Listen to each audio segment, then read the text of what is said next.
اور پیدائشی اندھے اور ابرص کو تندرست کر دیتا ہوں، اور اللہ کے حکم سے مردوں کو زندہ کر دیتا ہوں، اور جو کچھ تم کھا کر آتے ہو اور جو اپنے گھروں میں جمع کر رکھتے ہو سب تم کو بتا دیتا ہوں۔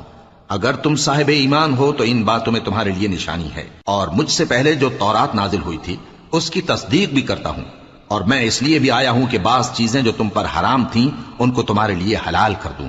اور میں تو تمہارے پروردگار کی طرف سے نشانی لے کر آیا ہوں، تو اللہ سے ڈرو اور میرا کہا مانو۔ کچھ شک نہیں کہ اللہ ہی میرا اور تمہارا پروردگار ہے، تو اسی کی عبادت کرو، یہی سیدھا رستہ ہے۔ پھر جب عیسیٰ نے ان کی طرف سے انکار و نافرمانی ہی دیکھی تو کہنے لگے کہ کوئی ہے جو اللہ کا طرفدار اور میرا مددگار ہو؟ حواری بولے کہ ہم اللہ کے طرفدار اور آپ کے مددگار ہیں، ہم اللہ پر ایمان لائے اور آپ گواہ رہیں کہ ہم فرمانبردار ہیں۔ اے پروردگار، جو کتاب تو نے نازل فرمائی ہے ہم اس پر ایمان لے آئے اور تیرے پیغمبر کے متبع ہو چکے،